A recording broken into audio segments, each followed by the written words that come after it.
Bye, Bulgaria. Bye, Bulgaria.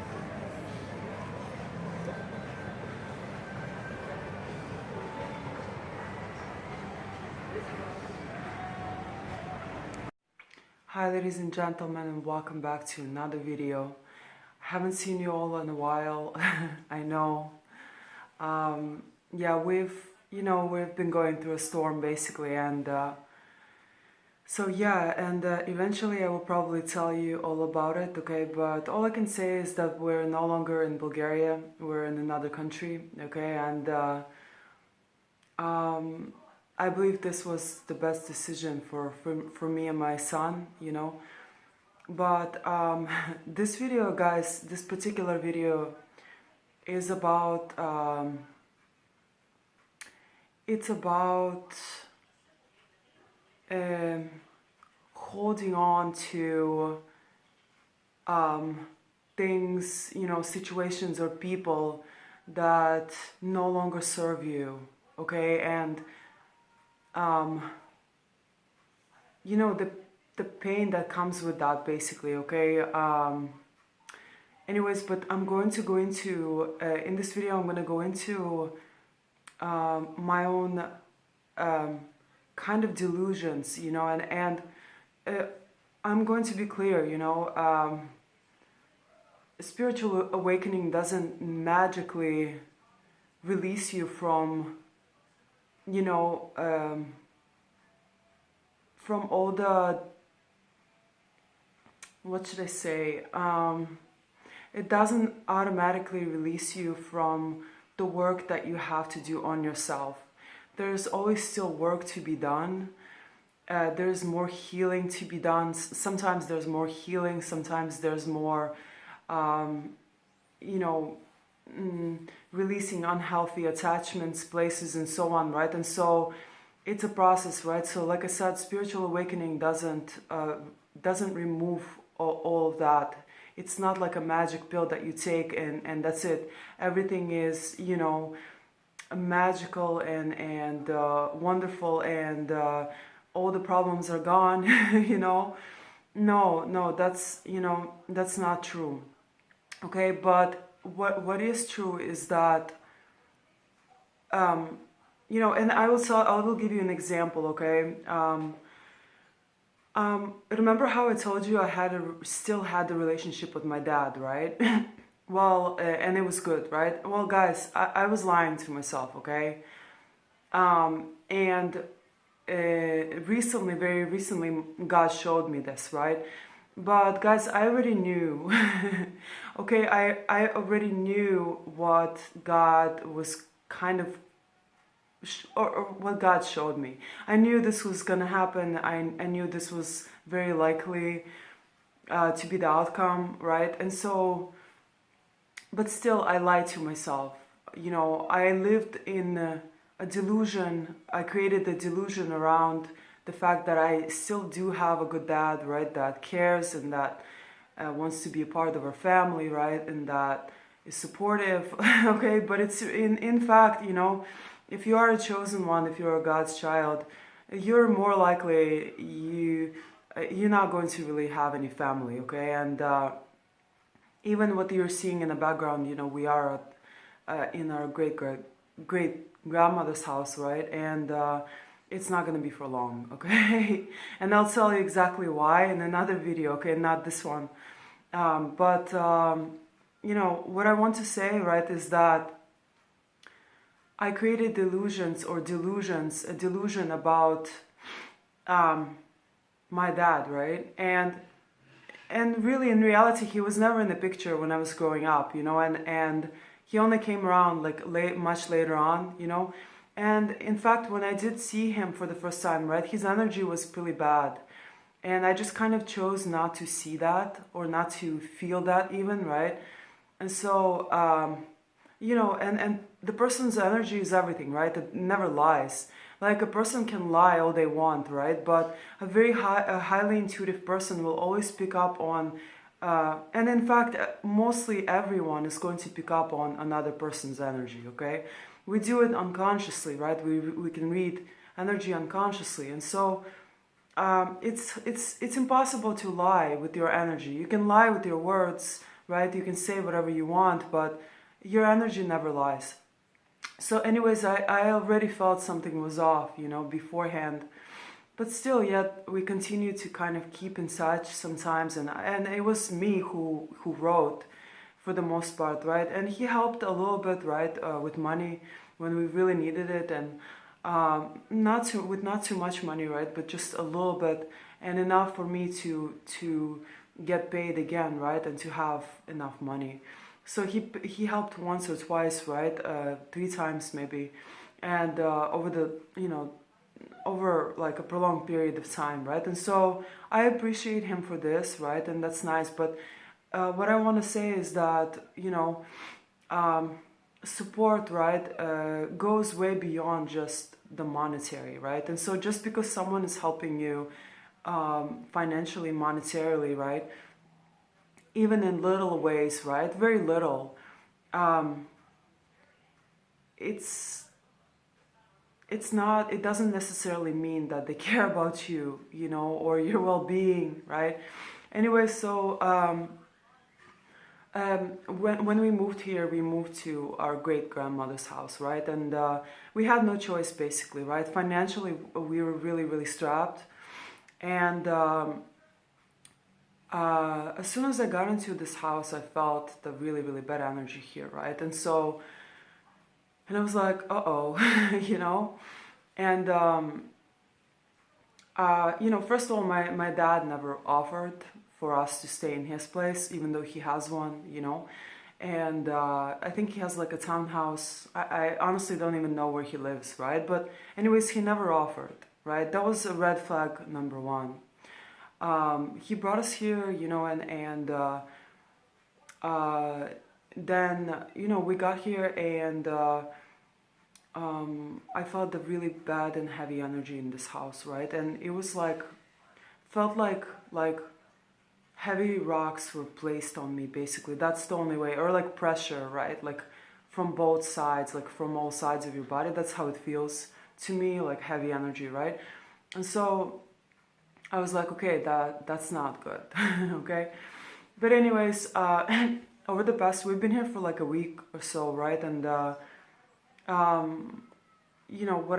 what I discovered is that like God basically pretty much revealed to me who this person was, right? And I was hoping that she could be like a grandmother, right, to my son and to me, right, possibly, and I was hoping for us to finally have that family, and so it was kind of disappointing when she showed her true colors right from the start, basically, okay? She told my son that she was going to, whip him with the whip, right? And she started telling me how to raise him and what to do, right, basically. And when I drew my boundaries about, she let us stay here, right, obviously. And I told her, listen, before coming into the room, can you please knock? Because, we are staying here. And I asked her nicely, I said, can you please knock, right? Because we might be naked, And she's like, oh, it's not like I haven't seen naked people before. She got really, really like annoyed and, she didn't respect boundaries, basically. And it was clear that she didn't care, right? So those are all signs of a narcissist, right? It's someone who doesn't respect boundaries, and they, in fact, they will violate them over and over again just to show who is in control, right? And they don't respect the fact that you're already a mom, that you know your child best, right? And they will just tell you what to do. And most people in our family, right, they just think, oh, it's just she's older, she's an old person. That's what they do, right? No, So, but yeah, that was number one, right? Another thing that she said right in the beginning was like, I don't care about your classes in the evenings, because I still teach, right? I teach in the evenings, and she's like, I don't care about your classes. And she yelled at me, and that was for no reason, guys. Like, that was in the beginning, right? And I told her, don't yell at me, you know. And basically that made me really, and then a little bit later on, she also tried to get us out. She's like, get out, you know, and like, she was like extremely rude basically. And, you know, she said, oh, she told me that I should give my son up, you know, or away. Anyways, guys, but back to my dad, right? I'm going to discuss her in another video. But, you know, I told my dad about it right away, right? And guess what he said? I told him that she violated my boundaries, that, you know, basically I told her about the situation, and I asked him, hey, maybe do you happen to know someone else? As you guys know, these demons and families, they tend to operate together. They tend to gang up on God's chosen ones, and they,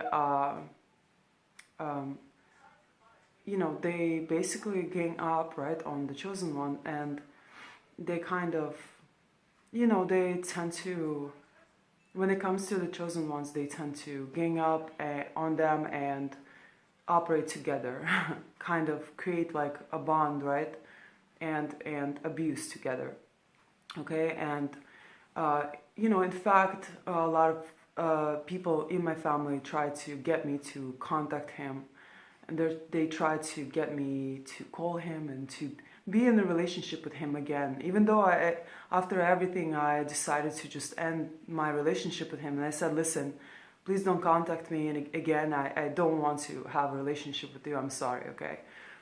And so, you know, my illusion or my delusion about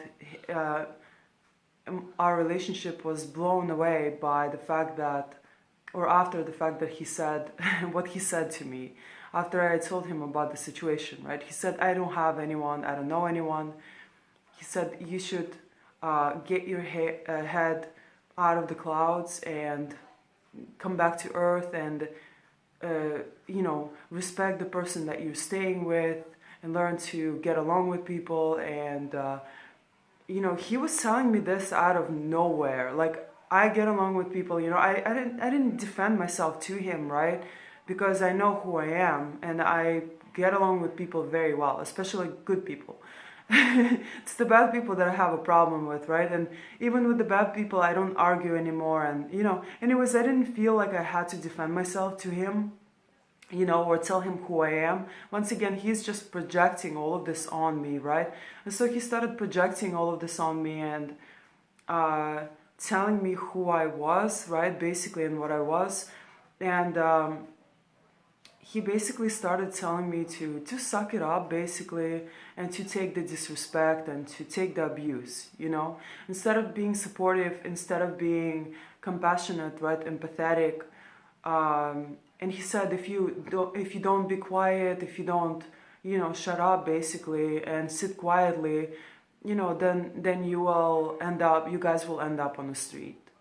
Okay, and so I was so pissed off, guys. I was so angry after what he said to us. I was like, wow. You know, I told him, you know, because you've been silent all of your life and took the abuse, you know, you lost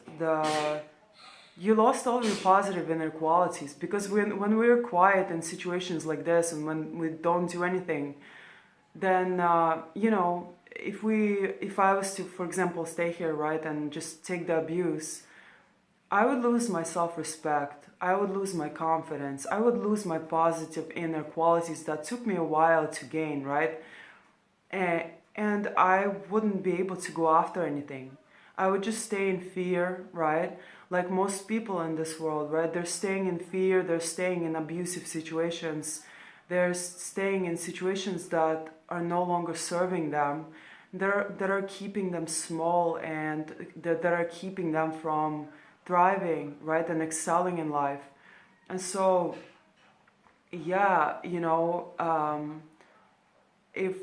and I told him, if that's the way, you know, if that's what he's used to, that's fine, you know, but that's not me, you know. And, and like I know I will get out of any situation, you know. And you know, we did ask for help, you know, for donations and things like that, and no one helped, you know, which is very unfortunate. And then, of course, it hurt my feelings too, you know. And I was really hurt by that too, to be honest with you guys, you know. Out of like thousands of people, right, or 1,000, nobody helped, you know. There was one person, and it was my student, I believe, that helped on Facebook. Just one person, you know. And so, yeah, I mean, I understand people have their stuff, you know, but still, you know, I think we should all be more giving, more willing to help one another, you know, in difficult situations. It all comes down to, you know, treating one another as brothers and sisters, as real soul family, you know, and just being there for one another, you know, in any way, right? In terms of finances, like financially, in terms of support, just, you know, being supportive emotionally, right? And so on. I think, you know, it's really important, right? Especially at this time. I know a lot of people are going through so much, right? So if you can help in any way, any person, you should definitely do that. You know, don't leave them hanging, especially if you're called to do it, you know. Usually the Most High is going to kind of place it on your heart, and you will not be able to like refuse almost, right? So yeah, and guys, you know, like when I was in a really bad situation, I asked my so-called friend, you know, and also he told us that he will help, and he never did. You know, that was also so disappointing. He gave us hope, basically, you know. And he gave us hope, and he at the end he even said when, and then he never came through. And I was really expecting him to help, and I was hoping for that help. I was really hoping for it, right? And it never came through. But anyways, guys, at the end of the day, like, the Most High, you know, it was the Most High that brought me more students, you know. And you know, just more students, right? And so we were able to kind of slowly, you know, get out of like a bad situation, you know. And I know we will again, you know. So, but anyways, guys, thank you so much for watching, and I think I will end this video right here, just so you know, okay, no matter what your situation is, you can always get out, okay, guys. And you don't have to stay in abusive situations. And sometimes family isn't what you think, okay. They're very good at hiding, especially the ones that are more passive aggressive, and the ones that are dependent. That's what my dad is, right? He's a dependent. And he doesn't speak up and stand up for himself or someone else, you know. And so he's used to, like, his mom, for example, controlling him, and he's used to being under the thumb of his mother, basically, right? And so he, you know, he wasn't basically what I wanted him to be, which was very painful to admit to myself, you know. But I just had a very eye-opening moment, right? And it was hurtful, it was painful, it was disappointing, but at the same time it was also freeing, because I freed myself from a person that was never supposed to be in my life to begin with, you know. So this video is just to inspire you guys to get out of bad situations, because you deserve to thrive. You deserve to live the best life that you can possibly live. You deserve to be happy, and you deserve to be free from any toxicity that's holding you back. And don't let any toxic family members that are possibly flying monkeys, right? Don't let them try to, you know, draw you back into this toxic family cycle. Because for the most part, you know, if you are a chosen one, for example, right, God's person, right, then you're probably not going to have any blood or physical family that is healthy. It's very unlikely, and if you do, that's very special. So you should definitely be grateful for that, and you know, yeah, hang on to those connections and enjoy them, and yeah. So anyways, but if you are living in an illusion, God might very well show you that illusion once again, and you can choose to either accept it or do something about it. And in my case, walk away and finally end the the relationship that's not supposed to be in your life. Okay. So anyways, thank you so much for watching. Please subscribe if you haven't already, and stay tuned for more videos.